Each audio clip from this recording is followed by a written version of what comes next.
Here's to the ones who dare to dream, who strive to rise above their circumstances and redefine what's possible. Despite their barriers that loom tall or the cards they've been dealt, they carry an unquenchable spark of human genius, of resilience, of hope that a better tomorrow is possible today. They've had many names: entrepreneur, self-starter, side hustler, business owner, but they all are defined by the change they seek to make. They are the architects of their own destinies, never settling for the way things are. And so, they rise before the sun and work into the wee hours, fueled by determination and the hunger for something greater. They turn their battles, unseen to the world, into the inspiration, the driving force behind their success. And while each individual is unique, they are not alone. Supported by our community of believers whose hearts all beat to the same tune, they soar, and we all rise together. So, to all those who have been told they can't, who have been silenced by doubt and fear, hear this: your dreams matter. Your voice matters. There's a spark inside of you, and we're here to help your brilliance shine through. So embrace the struggle, take the leap, and watch as the world opens its arms to welcome you. And if you ever feel lost, look up. We'll be right here to guide you. North Star.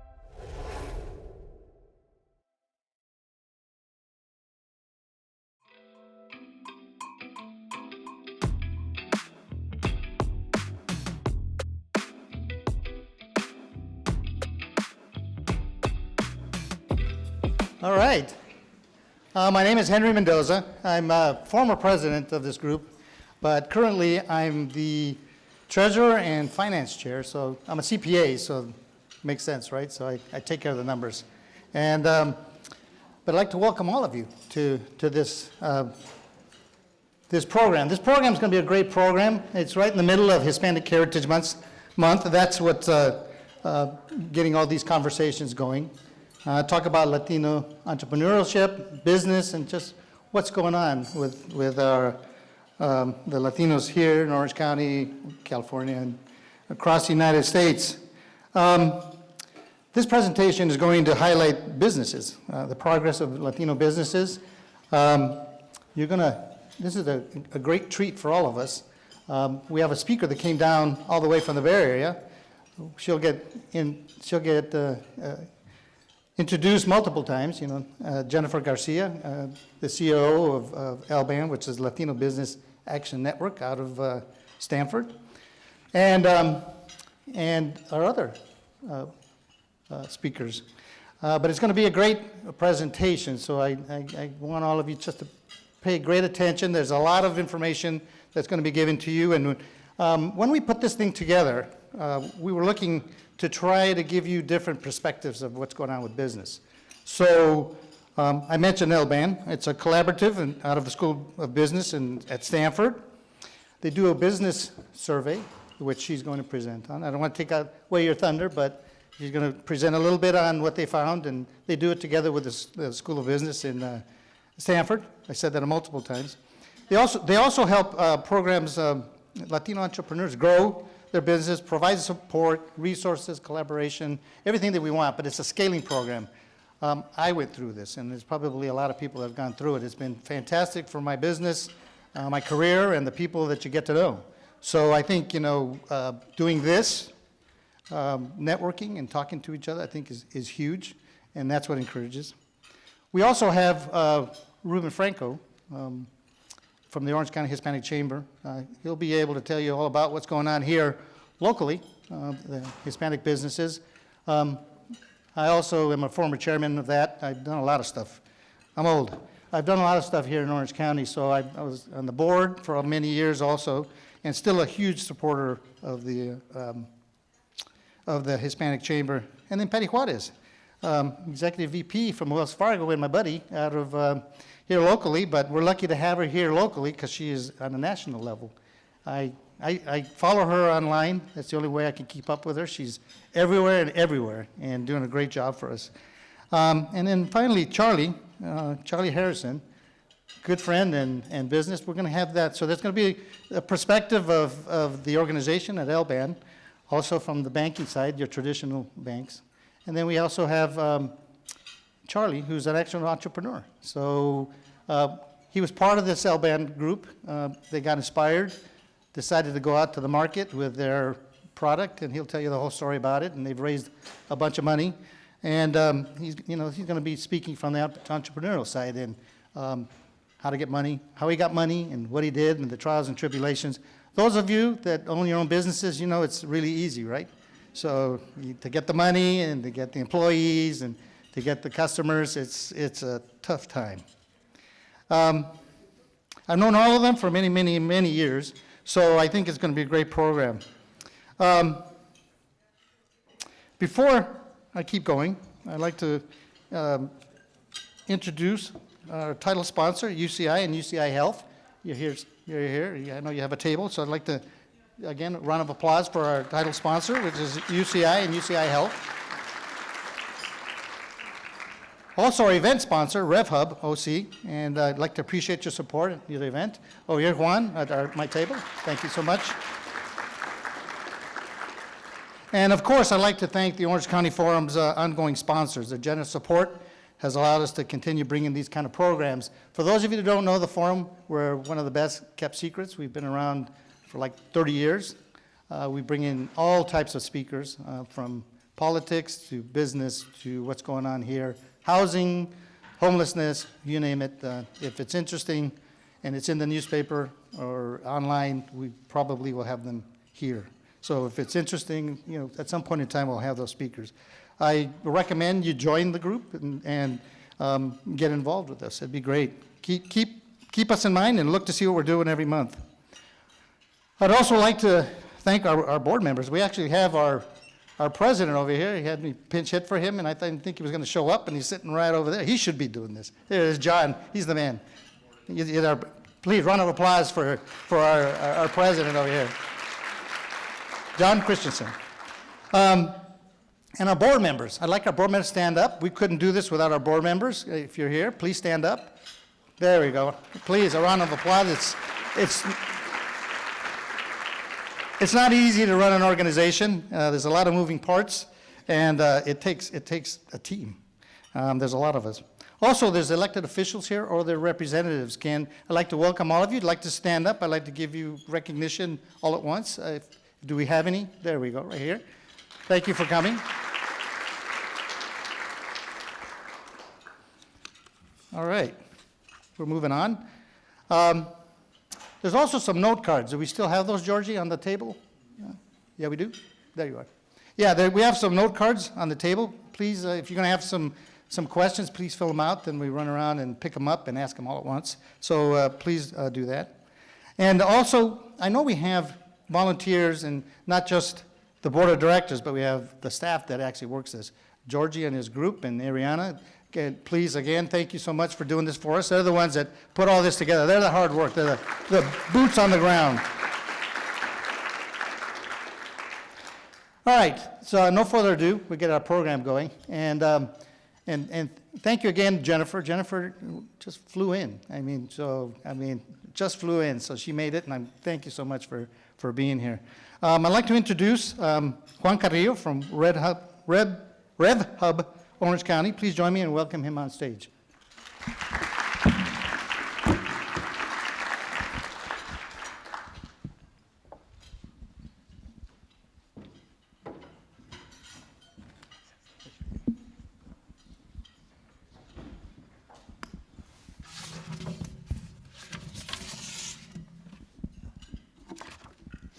Good afternoon, everyone. Buenas tardes. My name is Juan Carrillo. I'm the Hub Director for RevHub OC. It's a pleasure to be here with you today. Thank you to OC Forum for the opportunity to speak on the work RevHub is doing to support entrepreneurs here in Orange County. I also like to take this time to acknowledge our President and CEO, Stefan Erkelins, whose vision for a better way to address our world's greatest challenges drives the work we do at RevHub OC.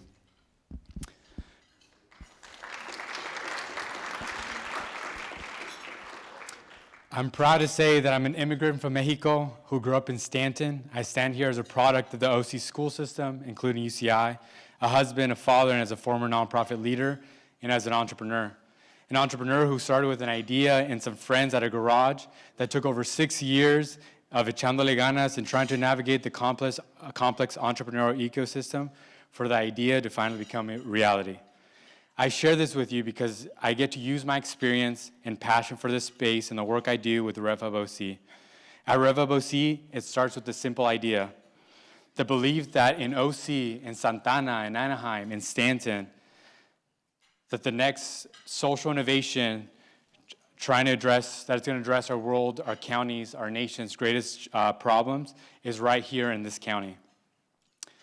At RevHub OC, we inspire individuals. We provide them with opportunities and equip them with the necessary tools to create sustainable change. We drive sustainable change, drive personal growth, and contribute to the betterment of our communities. Through our North Star initiative that includes some change makers like the Hispanic Chamber, Cielo, Mecca, we're illuminating pathways and eliminating barriers to entrepreneurship. Through curated navigation services, we've created a no wrong door approach, where anyone, regardless of background, experience, or business aspirations, can make significant progress along their entrepreneurial journey. From side hustles growing into full-time businesses, to small businesses wanting to scale, to someone who has never considered entrepreneurship an option, and everything in between, we can illuminate a pathway that fits their needs. At RevHub, we empower social innovators through comprehensive programming at every stage. We curate resources and opportunities, and we provide access to advisors, mentors, and experts to help launch and scale their social enterprise. At RevHub, we fund social innovation by mobilizing and deploying catalytic capital, including public sector funds, philanthropy, and impact-first capital, to support missions and de-risk investments at the very earliest stages of a social enterprise. In order to do this, we seek advisors, mentors, social entrepreneurs, and community partners like yourselves who would like to be part of this change. This takes a county-wide effort, and I encourage you all of you to join me as we transform lives and communities through social entrepreneurship.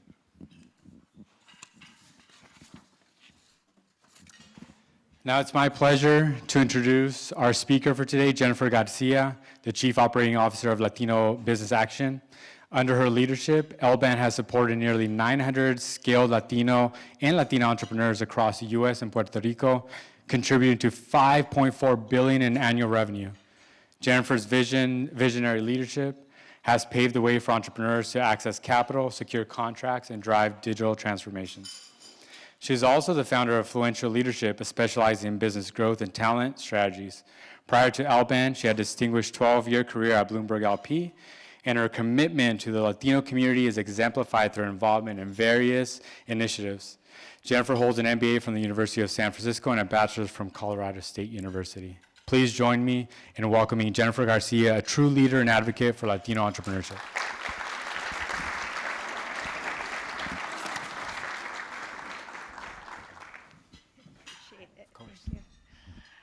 Well, good afternoon, everyone. Nice to see you all, and what a pleasure to be here.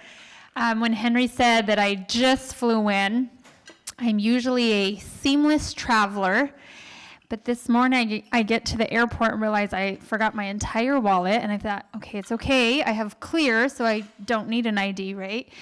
I happen to be randomly selected for ID check. Interview with TSA, delayed flight, a pat down, shoes off, bags checked. I finally arrived. So great to be here with all of you. I want to give you the lens of Latino entrepreneurship and just talk about kind of what we're seeing at Latino Business Action Network and with Stanford. Our mission as a nonprofit is to advance Latino entrepreneurs. And I want to show you why. I want to give you the picture of what the power of advancing Latino businesses across the country really means, not only for the Latino community, but for the entire country. So if you embark on this journey with me, and the slide that I have here, and we'll start in the middle. We currently have over 5 million Latino businesses across the country. We know, research shows, that businesses, Latino businesses are starting, Latinos are starting businesses at a faster rate than the national average. And if we look at the last decade plus, that's a staggering difference in that rate of new business creation. 34%, Latinos were responsible for 34% of the new job creations, where in comparison to white-owned businesses, they actually contracted by 7%. Now, not only are we starting businesses, but we're also growing those businesses, growing them by revenue and by headcount, by personnel. So if you look at revenues, and this is over double, right? Nearly triple the revenue growth here. Latinos grew revenues 25% versus 9% in that same time period for white-owned businesses. And they're creating new jobs at a faster rate. Last year, we did an in-depth study in terms of the type of jobs, and we also found that Latino business owners tend to offer more benefits for their employees versus their white counterparts. Why does all that matter? Why does it matter to look at what Latino businesses are really doing? We know that entrepreneurs, business owners, receive over 9 times the amount of wealth than non-business owners. So when you think about how we uplift diverse communities, how we uplift the Latino community, entrepreneurship is a path that's going to create wealth and generational wealth. It's going to be a path for them to invest back into their communities, invest back into their schools, and uplift the entire community. On a national scale, if we were to get, maybe I'll step back here. Despite all of these great statistics in terms of how fast they're growing, how many jobs they're creating, we know that Latinos still face significant challenges. The biggest challenge that they face is capital, their ability to access capital, and that's both on the debt side, those looking for credit, as well as companies that are looking for equity capital, so VC backable type companies. The other area that is a huge challenge for Latinos is access to contracts, both government contracts as well as public contracts. Now, if we take all of the Latino businesses and if we say, if we could get these businesses to perform at the same rate as their white counterpart, not better, not astoundingly better, just at the same rate, what would happen is we would add $3.3 trillion to the U.S. economy by the end of this decade. Now that becomes an opportunity and a benefit and an impact, again, for our entire nation and not just the Latino community. So if we think where growth is going to come from, for our economic growth, and we look at numbers like this is one cohort that we certainly want to invest in and ensure that they have equitable access. So that will be the basis for our conversation today. I want to invite all of the panelists who will join in this conversation, Patty Juarez, Charlie Harrison, and Reuben, who will give us perspective on the different elements of the ecosystem that are required to really create a thriving environment for these businesses. So I'll invite you all to join me on stage, and I will switch my mic here.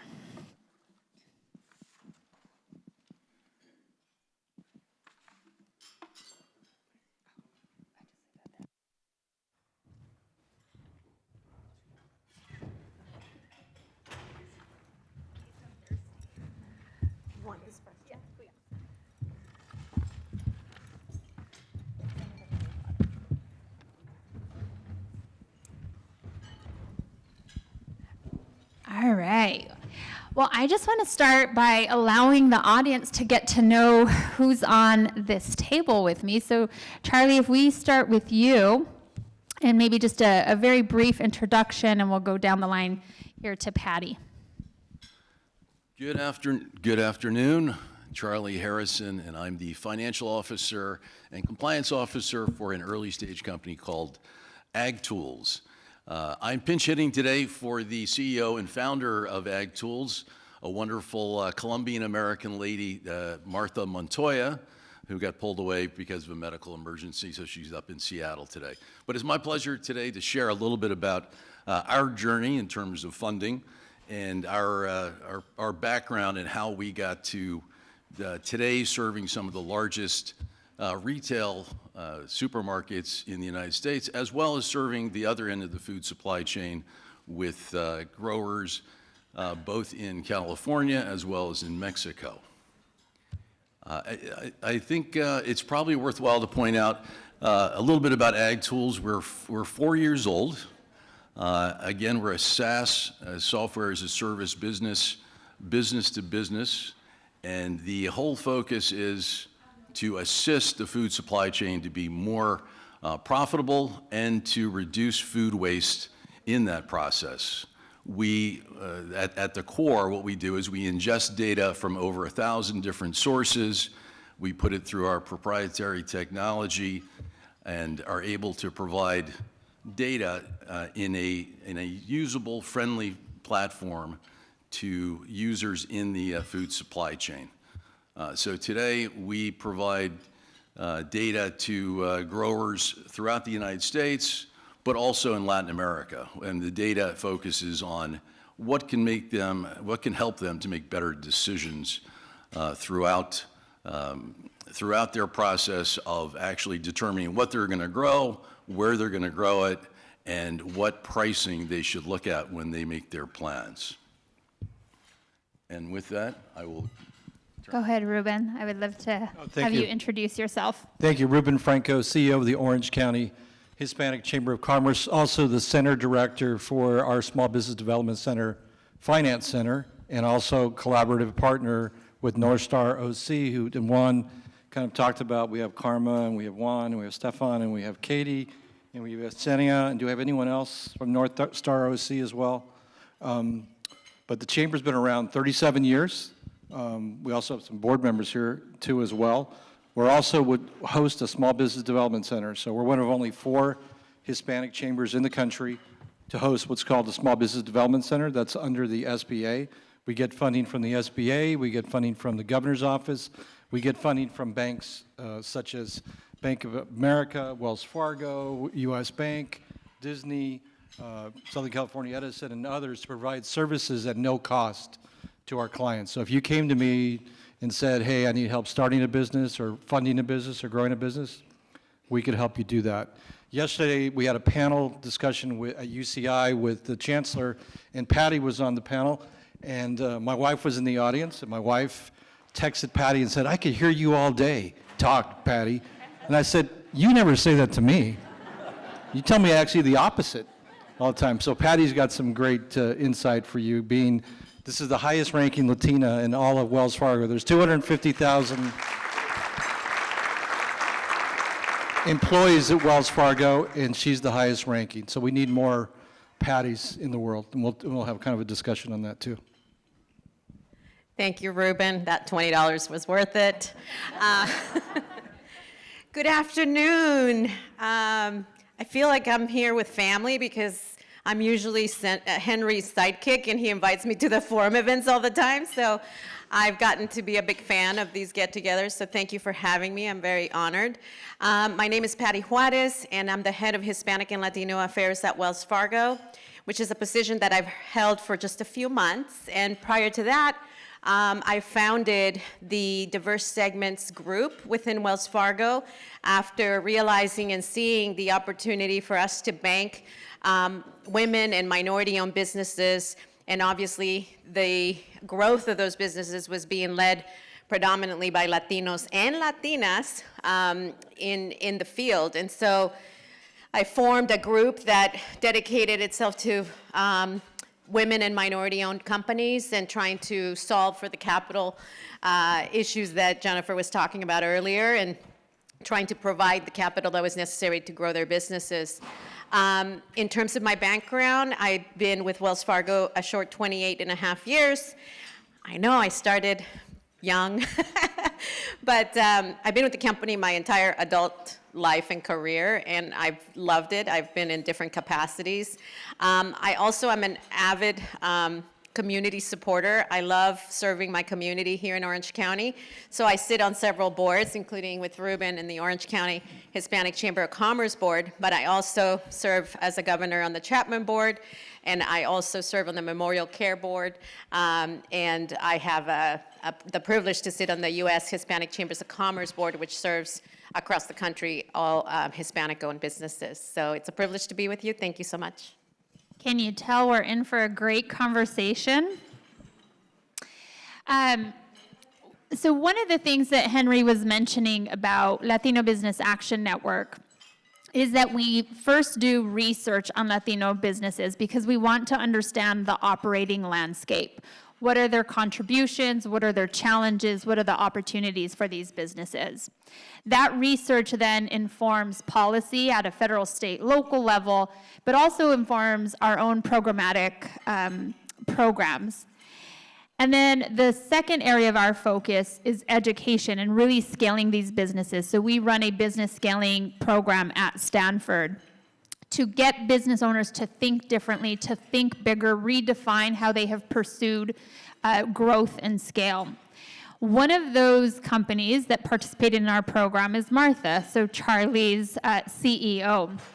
And Martha tells this story. She said, Jennifer, when I came out of that program, I realized I needed to scale my company, and my existing business model wasn't going to allow for that. So they did a pivot. So Charlie, I want you to share a little bit about that story, maybe that pivot. And what I find particularly interesting is previously you all were seeking capital, debt capital to grow, and post the pivot, it put you in a different category of now seeking equity capital. Tell us a little bit about that journey. Absolutely. So we started out eight to 10 years ago with a company called Los Quitos Produce, LLC, and we were representing farmers both in Mexico as well as in California, and we had vendor contracts into most of the major retail supermarkets in the United States as well as the U.S. government, selling into commissaries. What we found after working many years in the produce industry was it's a very volatile industry. We found the farmers were either very rich or very poor. And part of the reason that they were unable to make the optimum decisions is they did not have the best information data to be able to make those decisions as to where they should sell to, at what price, what crops they should convert into. But in terms of funding, we were approximately $15 million in revenue with contracts to, again, all the major supermarkets that we all visit. And we found that we could not get a loan. And we went around to the 10 major banks, and we kept hearing that we had too much of a concentration in one particular customer. So we did all the steps that you're supposed to in terms of we had all of our package verified by some of the best accountants in the area. We have good representation on the legal side. We had our projections done, and again, we were close to break even and about $15 million in revenue, but we were unable to get that loan that we were looking for. A line of credit actually would have been appropriate.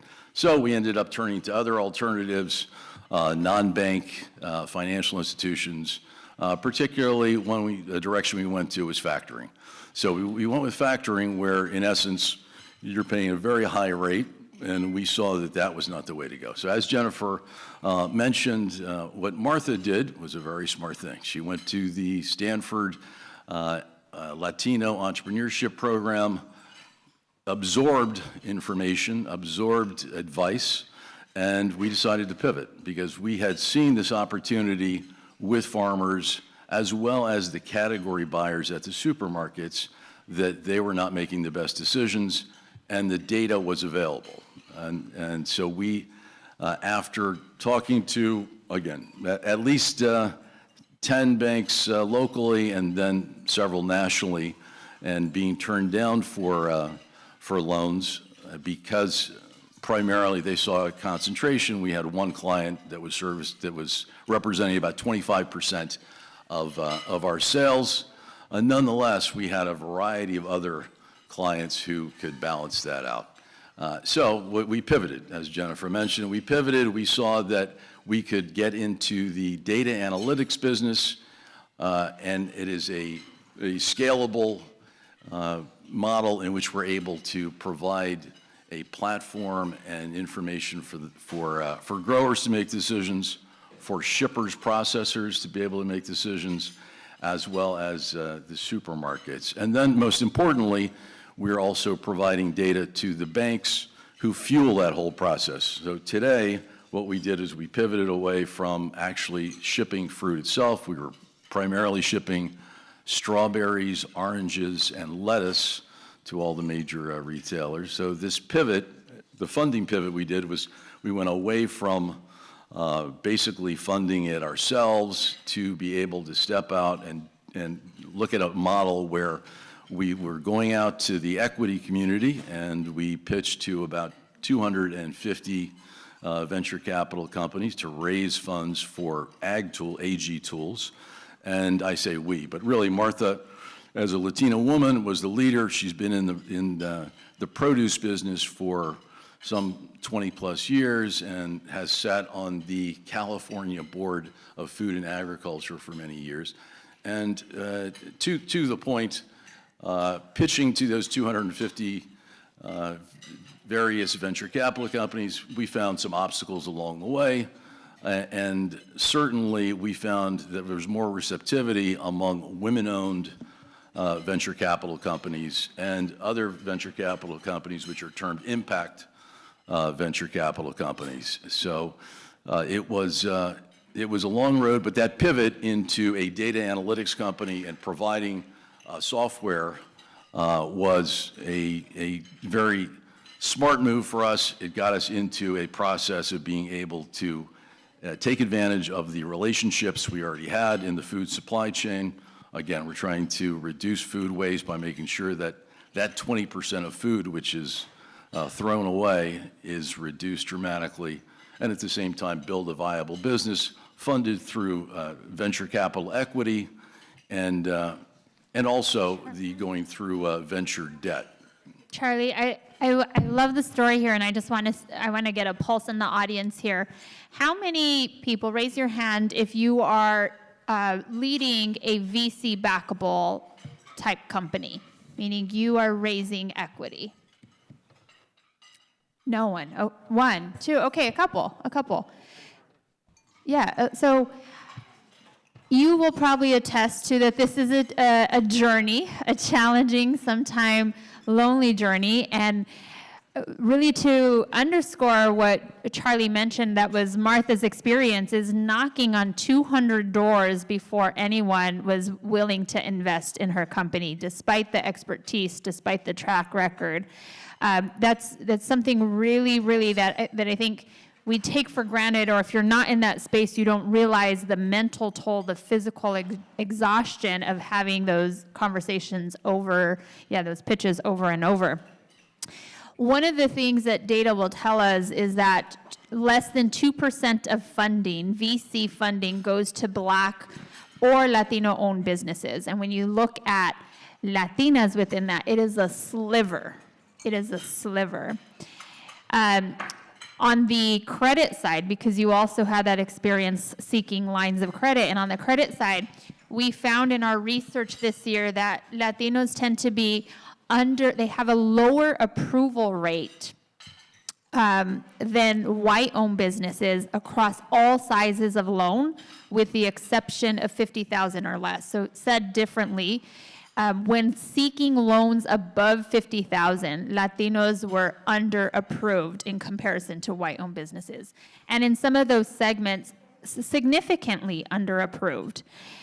So I think the story that Charlie and Martha are describing is not a unique one, unfortunately. But I want to come to you, Reuben, and you work with a lot of businesses in the area. Tell me a little bit about what you're hearing from business owners and their need for capital and their experience accessing capital. Yeah, well, we head up, or we host the Small Business Development Center Finance Center. So my background is finance. I was a banker by trade before I became a CEO, and also the center director for our finance center. So with our finance center, our consultants, if you came to us and said, you know, I need help with financing, we have consultants who would basically take a package, and so you wouldn't have to get a package to 10 different banks. You would bring the package to us. We would help you shop it, find the right lender. It might be a lender like Wells Fargo that's, you know, you're ready to go. It might be an alternative lender you might need, just depending on your circumstances. But, you know, during COVID and during the last 3 years, we were able to help, you know, thousands of people because we needed help, right? We needed to get EIDL loans, PPP, all the different things that came into play, the certain grants that happened, and we were able to help people get through it. We used to have, you know, when March 2020 came around, we had daily calls with 600 people on those calls, people just trying to survive. Now, we're trying to get, as we're coming out of that, we're trying to get to the next level and help people, you know, thrive, right? We're trying to get to the thrive part, and that's traditional lending again. So traditional lending, SBA lending, maybe alternative lending, depending on who you are, what you do, and what your circumstances are. And so there's kind of financing for you throughout your journey. There's even startup financing is most difficult for a small startup, but there is some out there. There's some lenders willing to do that, and we've kind of fleshed that out on our end.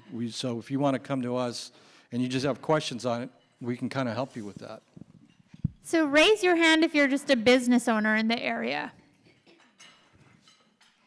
Great, great, great, great. Reuben and I were just speaking momentarily ago, and we said how important it is to create that local ecosystem and be connected on a local ecosystem, because that's where you're operating, that's where you're doing business, that's where you want to meet the business leaders, you want to meet Reuben to get connected with the resources that the chamber offers, but also your local capital providers are going to be plugged into the local ecosystem as well. And maybe to a point that you talked about of PPP, if you all remember those frightening days of PPP and EIDL loans, one of the things that came out and really underscores the picture of the importance of an ecosystem, we have our network of alumni companies, and today there's over 1,000 of them. So when PPP rolled out, everyone was confused. No one had clarity on how to apply for this. And what began to happen is these business owners began to share their own experiences. I went here, this is what they told me. I submitted an application here, this is what the process looked for, this was the documentation required, and that continued on and on. And what we found from that is that within our alumni network, those that applied for PPP in round one, 82% received PPP funding. That's in comparison to 28% for all other Latino-owned businesses. So it's a testament to how important it is to be involved in business networks and business ecosystems so that you have access and direction, not only from the organization, but from your peers. Patty, let's come to you. I love that, Patty, you're such a fantastic advocate for the Latino community, but also willing to engage in conversations, necessary conversations. And so when we look at, the data that says Latinos are grossly underfunded, I think there's probably two buckets that we can put this in, right? There is some systemic challenges and biases that are just built into the society that we've inherited. But then there's also a role that businesses can think in a new perspective. So I'd love to hear from you what your thoughts are on when we look at this challenge of underfunding. Yeah, I mean, the reality is that there's an access to capital gap for Latino businesses from the beginning, when you start a business, all the way to when you're running a successful company. Latino businesses are still underfunded when compared to their non-Hispanic counterparts. And so what do you do about that? So as a large bank, what we try to do is figure out ways, if we can't make the loans, figure out ways in which to connect borrowers to sources that can provide the loans. And one of the things that, it takes I do a lot of seminars and coursework around where you are in your journey in a company and what type of capital would be best given your stage that you're in. And obviously it starts from friends and family rounds, early on when you're taking an equity line out to start your business, all the way to, when you're a mature company and cash flowing and profitable. And what we have learned is that traditional bank financing is not always the answer. We're a regulated entity and we have to make loans that make some sort of financial sense. And so a few things are very important. Number one, what I tell people is if you're going for traditional bank financing, have your ducks in a row. And I did this with PPP loans. I coached a lot of people about having a package that was complete and sufficient to be able to get those approvals. So in many respects, in 28 years of analyzing financial packages, not all financial packages are created equal. Henry will tell you because he puts them together. And, you have to come prepared, and many times the companies are under-resourced or don't have the level of expertise or sophistication in their finance shops to really produce a good set of projections, or, and expect that you're going to have to produce a really good set of financial statements to qualify for a traditional loan.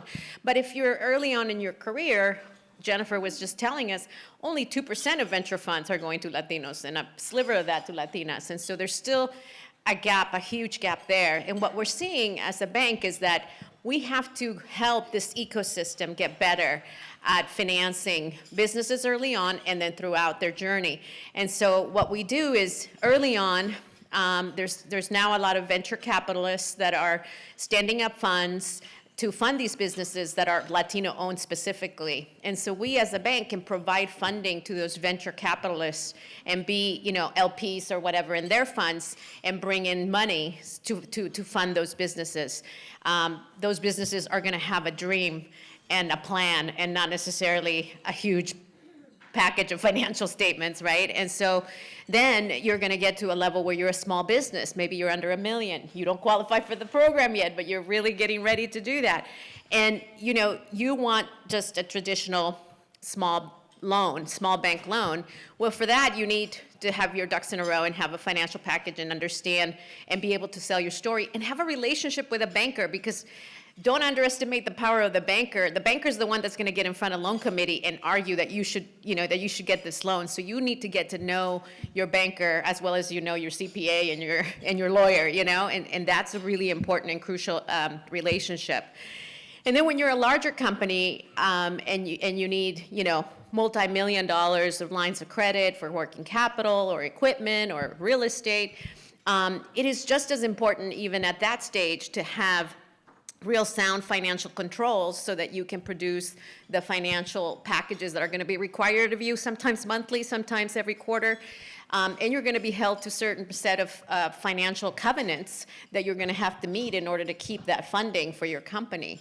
And so when we have the small business ecosystem where a lot of the times we may not be able to say yes, or banks, regulated banks are not able to say yes, what we've done there is we actually partner with CDFIs that are, able to lend at terms that are less onerous than banks. And sometimes they may have better rates, they have more patient capital. And so, and you may not have as many covenants as, with a bank loan. But how do the CDFIs, have the money to lend? A lot of banks, like Wells Fargo, we put many hundreds of millions of dollars into the hands of CDFIs so that they're able to lend this money under different terms. And so what we're trying to do is support that business community so they can get to the point where they can come to us and say, hey, Wells Fargo, I've done everything right. My business is now turning a profit. I'm established. I'm doing great. I need a traditional bank loan, and I want a cheaper interest rate. You know, whatever it is, then we are able to help those businesses and assist them with their financial goals. And that keeps going, right, as companies evolve and get larger, all the way to our corporate investment banking, where we're banking, you know, billion-dollar companies. And so I guess the key is entrepreneurs need to know and understand their resources, which is the reason why Wells Fargo is one of the biggest and earliest investors in the program that Jennifer's talking about with LBAN, because we believe that businesses, Latino businesses have so much promise, and what they need is help scaling, because if all those small businesses, many of them remain small, but if all those businesses were larger, we would unlock, what did you say? $3.3 trillion in economic power here for this country, and that's good for everybody, right? And so at the end of the day, I think that there's so much potential here. We as financial partners need to figure out ways in which we can actually work around the system to provide that funding, whether it is, if it isn't us, who can we partner with? And we're really, really proud of the way we have really tried to be in every step of the financial capital, band, and try to provide support for entrepreneurs, especially as we see the growth in Latino entrepreneurs. And it's, by the way, really, really good news. We should all be very, very proud.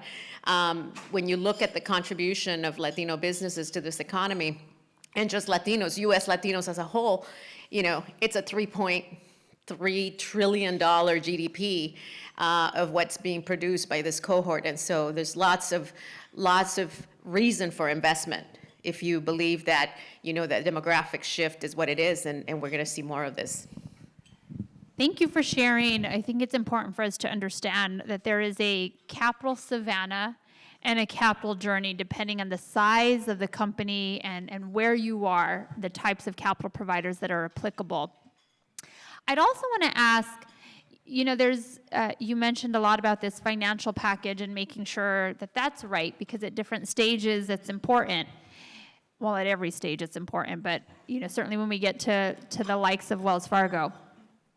But in your opinion, when we look at some of the data, a few years ago our research pointed out that Latinos are 60% less likely to receive a loan from a national bank than their white counterparts. So when we look at some numbers like that, it is, I find it hard to say that it is just a financial package, that I think there's something deeper in that.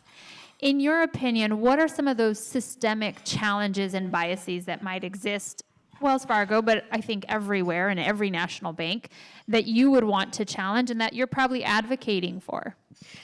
I am, and because systemic barriers do exist, right? It is a reality. A lot of the entrepreneurs that we look at have been funding their businesses by taking out loans, borrowing against their house, really always just trying to make ends meet.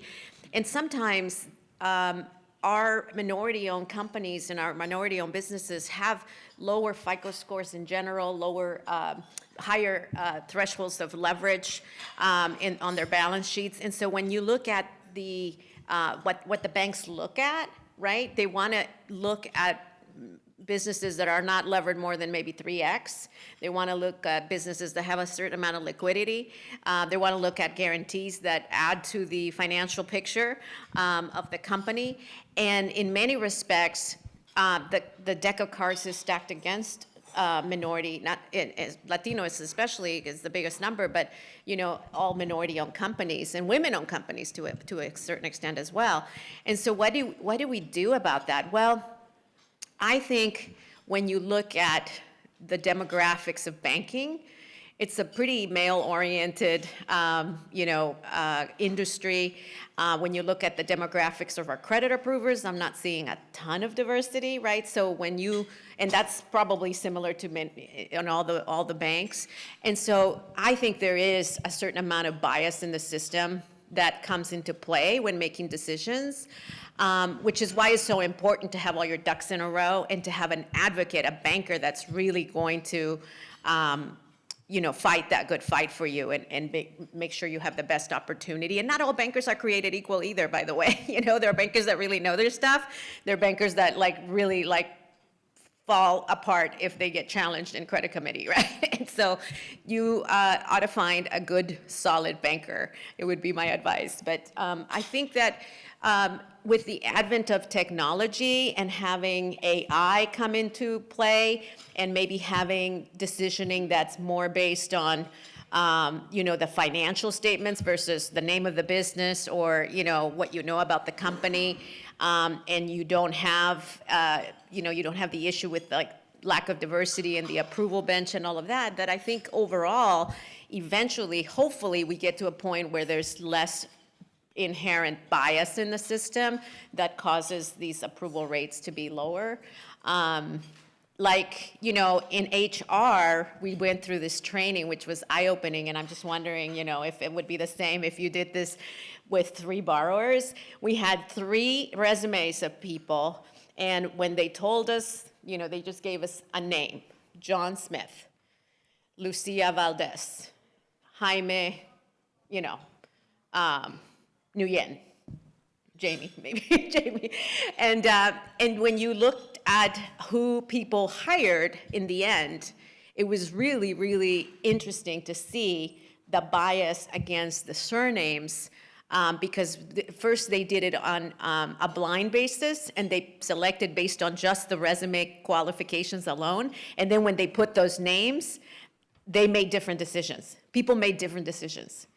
And that, if that doesn't prove bias, I don't know what does. And so at the end of the day, if you have 3 borrowers, with X name, Y name, and Z name, and you have a credit approver, I just wonder if you wouldn't get the same result of, bias in the system if you did a blind basis versus then with names that could be representative of a community. Right. And I think that, there's so much conversation now about AI and how AI is going to automate a lot of the manual input, the manual, the processing. And one of the things that goes through my mind is that if we have these systems and processes in place that already have the bias, and we push that into any AI model, and now we're able to scale the process, what could be at risk is scaling the bias that we're already experiencing. So And I want to say AI may be flawed as well. It may be very much biased, because when you look at, even when you just do a simple search for something, if you ask, well, who's the most successful entrepreneur in America, Siri is going to find you an answer within 3 seconds.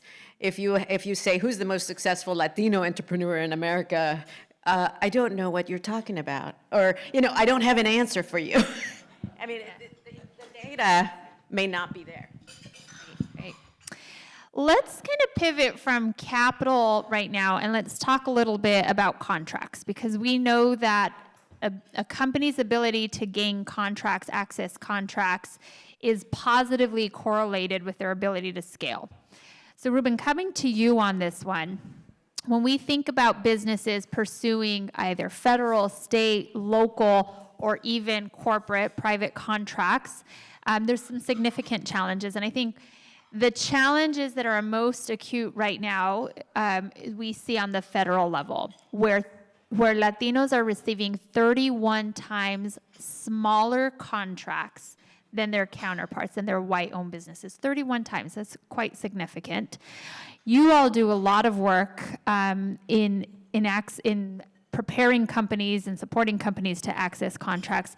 Tell us a little bit about what is offered at the Chamber and maybe some of the challenges that you see businesses face. Yeah, I mean, we see these challenges, like Patty and I, like we discussed, both serve on the U.S. Hispanic Chamber Board nationally. So at a national level, we are pushing corporations, we are pushing the federal government, our local state governments, our local entities, counties and cities and such, to do more business with our members, with our smaller members. And, we have Disney here in the room. I know Disney is really always looking for diverse suppliers out there to help fulfill their contracts. So for us, we have a ton of big corporations that support us, but how can those corporations and how can the federal government and how can the state government support our small businesses?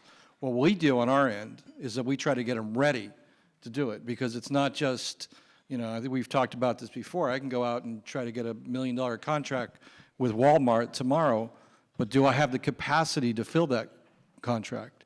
Do I have the line of credit? Do I have the right insurance? Do I have the right infrastructure?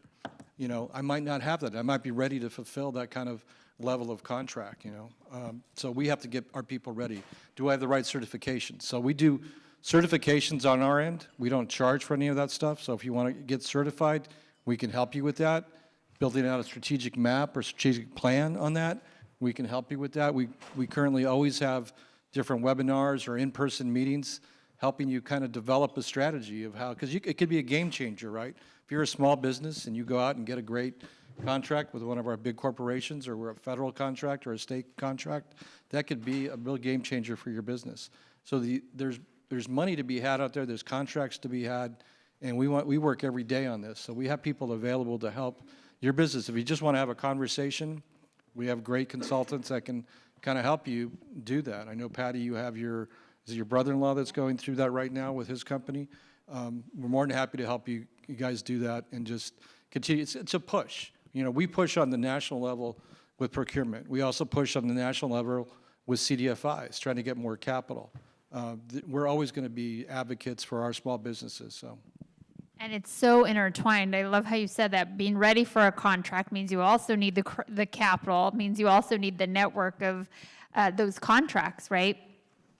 When companies are looking for contracts, I think particularly on the corporate side, there's two different routes that you can take. One is through the supplier diversity division.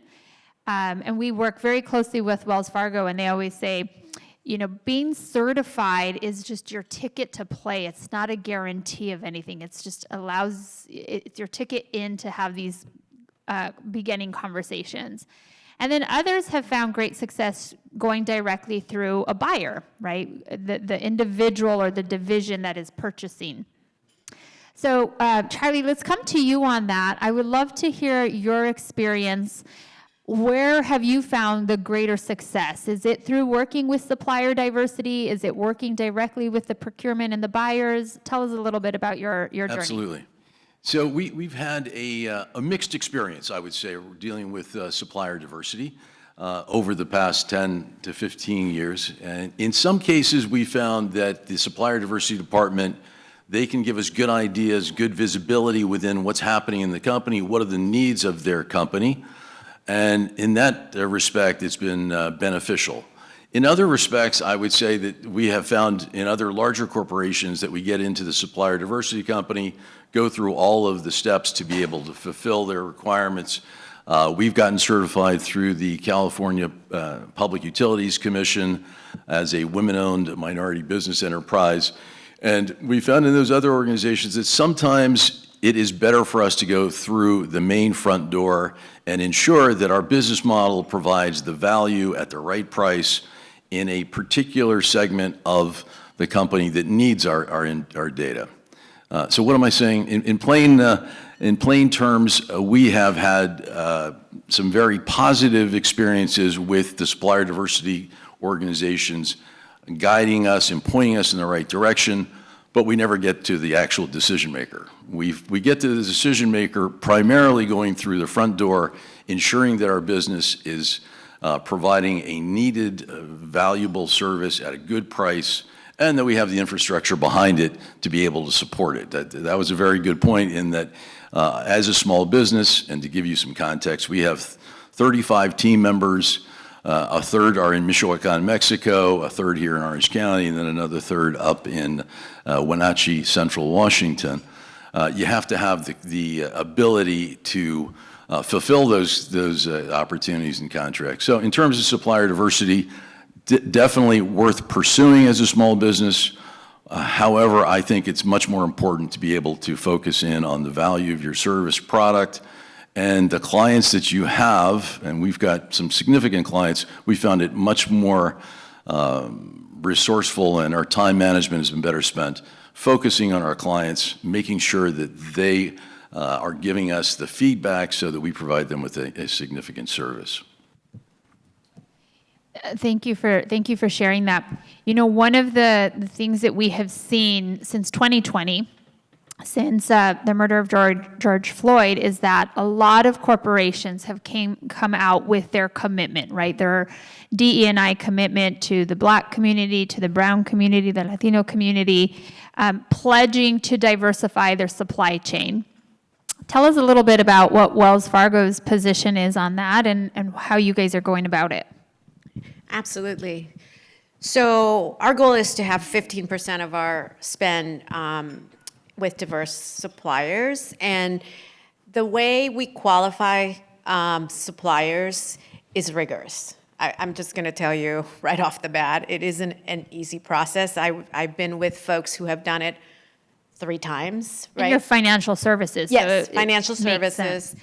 And so the process that we go through is a metrics-based kind of evaluation for the supplier, and then we also have a competitive bidding process, right? So not only do you have to come up with a strong bid, but then you're evaluated against maybe your competitors around how are you going to deliver on that contract, and then you have been pre-approved by us in terms of being certified, and it's a rigorous process. Sometimes it takes so long that I'm just like, oh my gosh, I need to make this purchase, and you guys need to certify this vendor. So I'm not going to minimize the fact that it is a lot of work to get qualified, especially with a very large corporation. But I think that one of the things that people should realize is that there's 2 ways that banks are getting kind of credit for spending money with diverse suppliers. Number 1 is to give a supplier, a diverse-owned supplier, a contract. That's number 1. The second way is what's called Tier 2 spending. And that would be that if I give my contract to Disney, Disney's then going to subcontract to fulfill that contract, maybe with minority-owned companies. And if, when I go to them and I say, okay, can you report to me what all those subcontractors are, and do you have minority ones? We're encouraging that as an organization, encouraging that those subcontractors are minority-owned companies, and we ask them to report back to us. And then we get credit for that Tier 2 spend. So we get Tier 1 directly with the vendor that's minority-owned, or through a larger contract that gets subcontracted out to vendors. And so there's 2 ways in. I mean, you could end up landing a contract indirectly with Wells Fargo because you're getting a large supplier giving you a piece of that contract. You know, I find it really interesting. You said 15% for Wells Fargo. So I find it really interesting, and I think time will tell on how this plays out. But the recent overturn from the Supreme Court and the affirmative action, there has been some pushback on these DE&I or organizations that have particular focus on diverse communities. I'm not aware of any corporations that are in this seat right now, but I wouldn't be surprised. I wouldn't be surprised if that happens. And so I really commend organizations that have a firm position and a steadfast position of doing business and diversifying their supply chain, or whatever their mission is, but really committing to these diversity goals.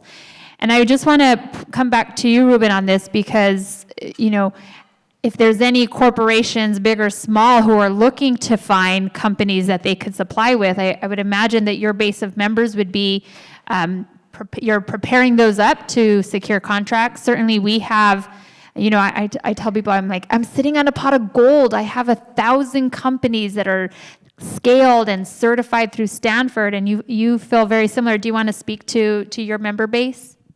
Yeah, I mean,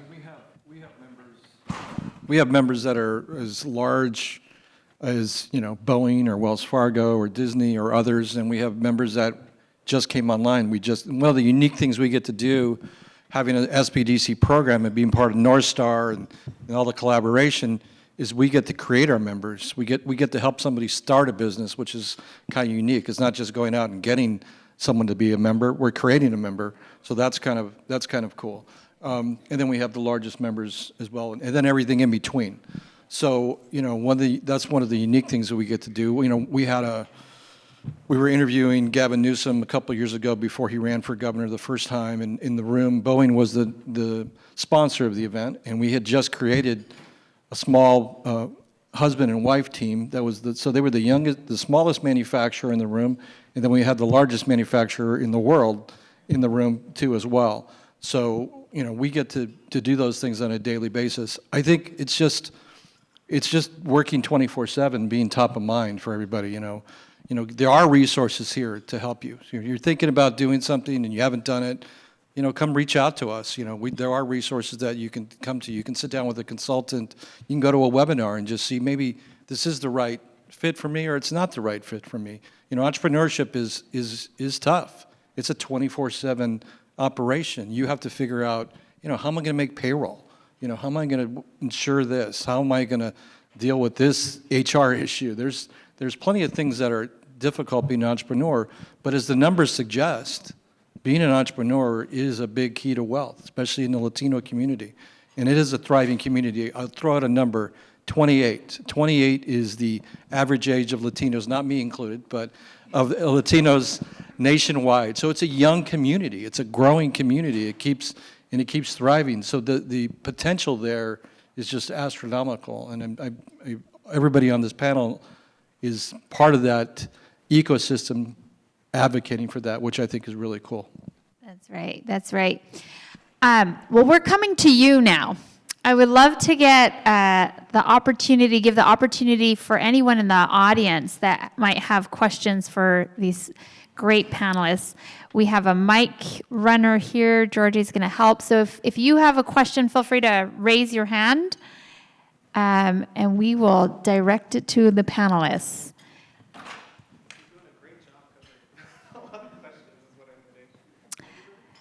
Don't be shy to be the first one. It's always the first one out of the gate that sets the stage for everyone else.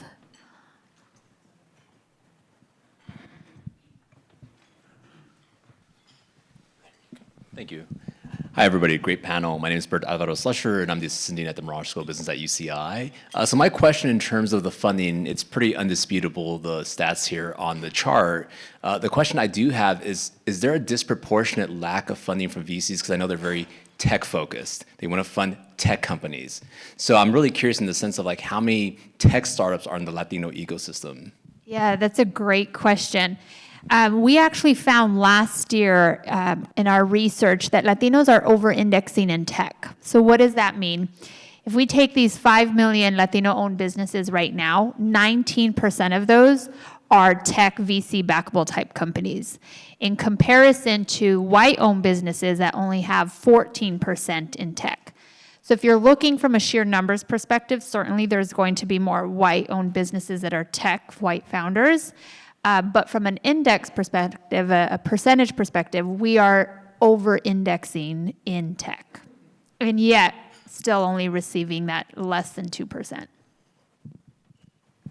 Well, Charles, you pivoted to tech. We did. We did indeed. And I would say that we followed that route of presenting to VCs who are focused in on high technology, and I would be remiss if I didn't say that, yes, there was absolute bias against a woman Latina presenting to those high technology to those VCs focused in on high technology across the board.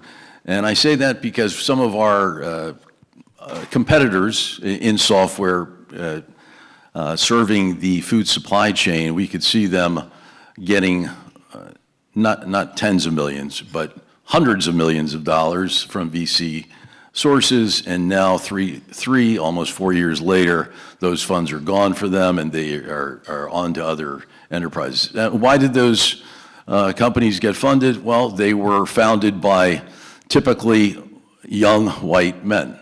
And we found, because our ownership is Latina and women, that we were turned away in many different doors.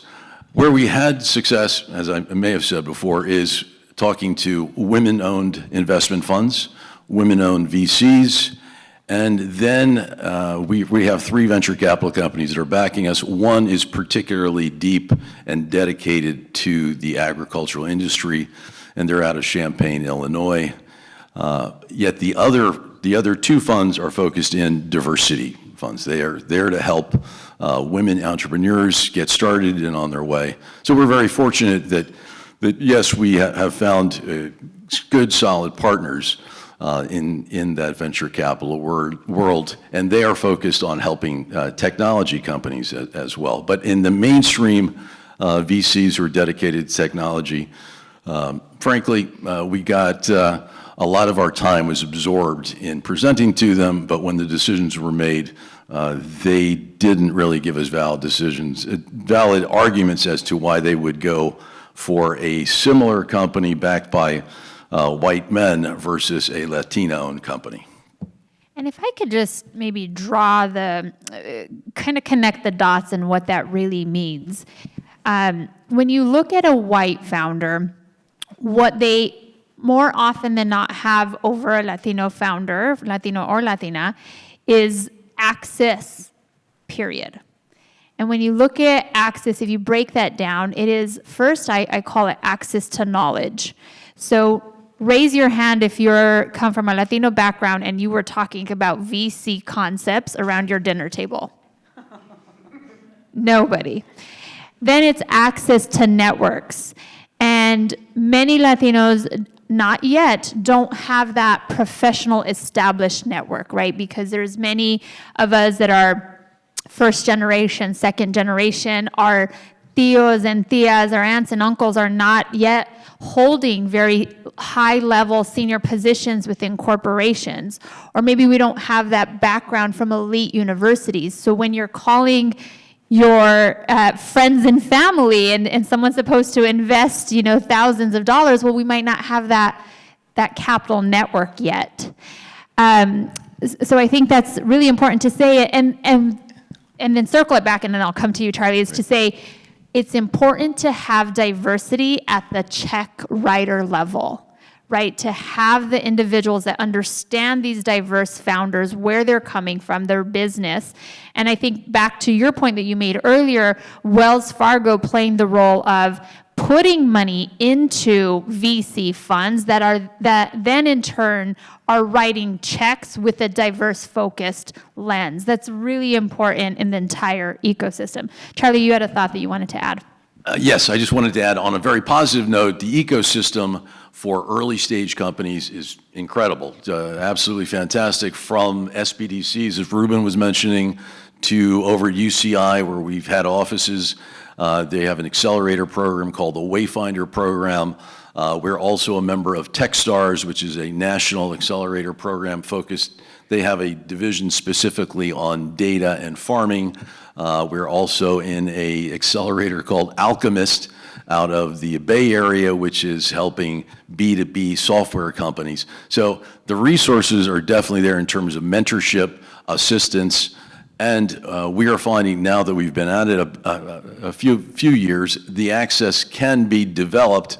It takes time, and that time has to be dedicated to determining where it's best spent, either building up those relationships or building them with the clients as well. So, and lastly, I wanted to say that partnerships has been key for us. I noticed that Charter Communications is one of the sponsors today. Charter Communications entered into a partnership with us to be able to provide Agtools, the data analysis, to 100 women farmers in Northern California. And in bidding on government contracts, for example, for a federal government contract with the U.S. military commissaries, we're partnering with a company called Microtech, which is the prime contractor, fairly large company, 20-plus years of experience selling into the Department of Defense IT. So being a subcontractor to them has been very beneficial for us. And in other areas, the partnerships to leverage with larger companies as a small business is absolutely vital to move forward. Yes, go right ahead. Hi, so I'm Katie Calvoda, and I'm here with RevHub. We're part of the North Star Collaborative that Reuben is part of as well. Very proud of him being on stage. So I have two questions. One is for you, Charlie. You mentioned earlier about factoring, and that's kind of like the equivalent of a payday loan in business, right, factoring. But then you said you got a lot of success with venture capital. To me, there's like the same of, the different sides of the same coin. So I was curious about what the delta is that you've experienced between looking at factoring and then looking at VC capital. And then my second question is, in my spare time, I also sit on the investment committee for the Weingart Foundation in Los Angeles. We just seeded a female Latina to start up a real estate development company because there are no Latinas in that space. And if you look at housing and our housing crisis, you realize that the people closest to the pain should be part of the solution. And we do not have capital access to these women-owned businesses, and especially from communities of color. One of the things that we're pursuing is a public-private partnership where we put money up, right? Private foundations, as well as cities, as well as Wells Fargo and others. And I'm surprised that Chase and other people are not here on the panel, but we need to come together and pledge dollars to solve these problems together. And I'm surprised that Orange County has not done something similar. LA has something called Pledge LA, and they do just that. They put money together to invest in minority-owned businesses.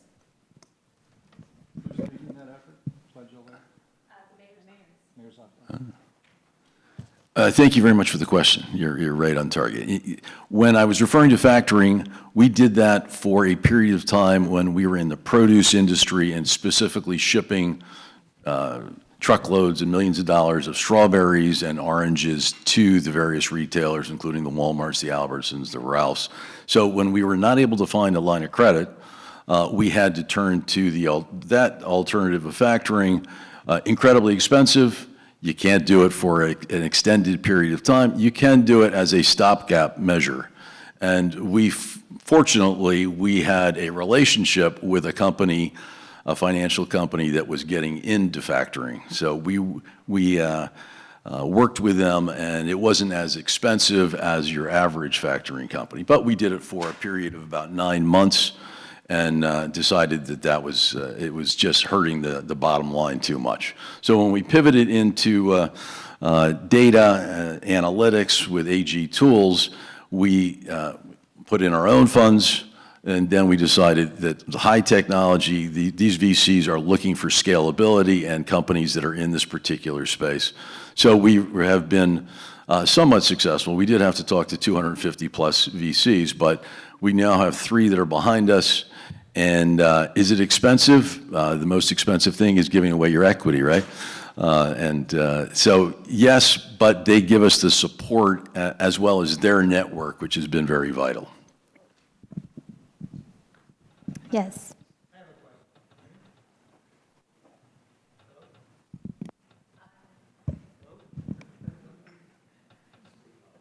Hello, okay. All right, so I've been told I'm the last question. I'll cede it to somebody else if they like it. So I've had, I know most of these people. I've known them for a very long time. And I'm looking at the numbers, but I'm also going to throw some numbers at you. Also, I took that program, the scalability program. Didn't know what I was walking into. My friend over there kind of twisted my arm and said, you have to go. And I did. There was like 70 people in those cohorts. And I was blown out of the water. Out of those 70 people, it was the first time, because it's a revenue-based thing, so you have to have so much revenue to go there. There was $1 billion in revenue in that room. And so you think about it, and you think about Latino businesses, how can that be possible? But it was. The largest one in there, that I found out later, was a Latina-owned business. And she was up in the hundreds of millions of dollars. So it's possible, they're there. But I'm also, so that's just a point I wanted to make. But also the question is, I'm looking at the numbers. You're talking about $3.2 trillion, 5 million Latino-owned businesses, generating $800 billion a year. And you see all the other numbers that are up there. that's an opportunity. You know, we're talking about venture funds, we're talking about institutions, et cetera. Have you seen an uptick in interest because your institution and all these people here are somehow touched you at some point in time? Have you seen an uptick in interest in getting into that $3.32 trillion GDP and all those businesses to make money? Because if I think a statistic that came out was like 30+% of the economy or the businesses, I forgot what it was, is Latino-owned businesses. So I would think there's interest. Is there? I think it comes back to awareness. And there are certainly players in the space that recognize that money is being left on the table from a founder perspective, leaving uninvested, really intelligent, innovative companies underinvested in, underfunded. And from the bank side as well, leaving really fantastic companies under-approved, right? Not approved for capital. So there is certainly players that recognize that. My big challenge as a nonprofit, and I would say that Reuben is probably in a similar situation, is to create greater awareness of the opportunity from the investment opportunity that directly translates to an economic opportunity.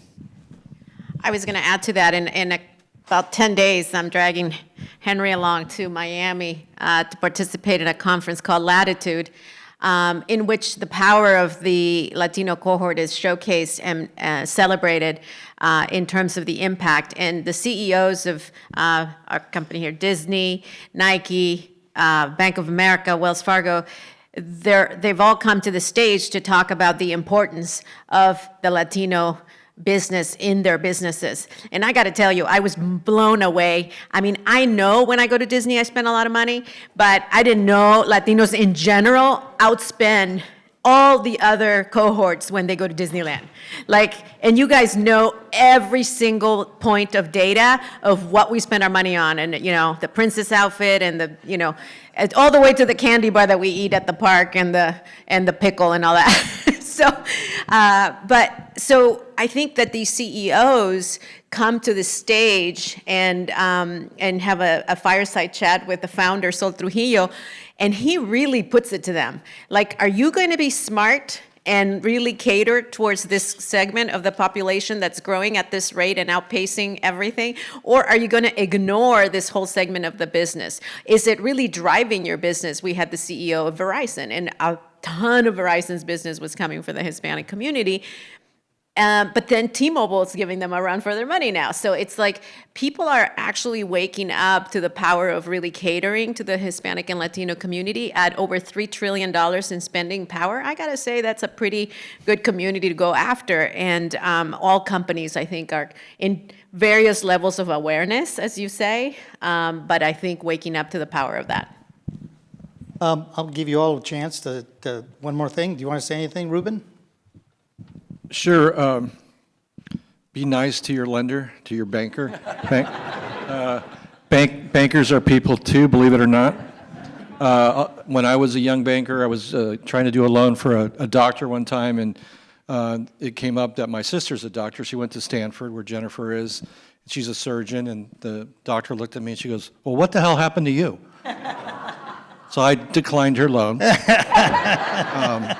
But so it doesn't take much just to be nice to people. I think we can go a long way with doing that. Charlie? Yeah, I would add to that. I try to be nice to our banker as well. Absolutely, that's very vital. I would add, in terms of small businesses going out looking for funding, additional partnerships has been absolutely key for us, and that is at the core of what we're doing. We're currently talking with a new partner who will be providing the largest platform for purchase orders between all the supermarkets and the actual growers. So they're at the intersection of the suppliers and the actual supermarket who's buying their product, and we're going to fit right in the middle. In terms of Latinos, absolutely. Although I don't look it, my family on my mother's side is from the revolutionary country of Nicaragua, and I spent most of my career in Latin America. And I recognize here in the States, among our clients, we find tremendous diversity. significant diversity, and certainly the Latino portion to it is among the most important element to it. And lastly, I see the new generation of folks, those folks are between, call them 25 to 40, look at things absolutely different in terms of making the decisions, and the bias is not there among them that I see in other generations. All great points. I'd say for me is know your numbers. Familiarize yourself with the data. Download the LBAN report, the SOL report. Download that. Download the Latino GDP report. Familiarize yourself with the impact of this community and how it can impact your business in a very positive way. And make sure that in your strategic planning meetings that you're really studying the demographics and what's going to be, you know, what is your business going to look like 5 years from now. Don't make decisions just on a short-term basis. And my closing remarks would be to leave you all with an invitation. If there is any Latino business owner that you or someone you might know, I would invite you to apply to our scaling program at Stanford. And if you are representing a corporation that is looking to empower the Latino community through entrepreneurship, I would welcome a conversation around that as well. Thank you, thank you. Well, I think all of us see the numbers. I think that's what this whole presentation was about, the Latino entrepreneurship, and it's alive and well and big. So I think that woke us all up and brought a lot of information to us. But I'd like to give our panel here a big round of applause.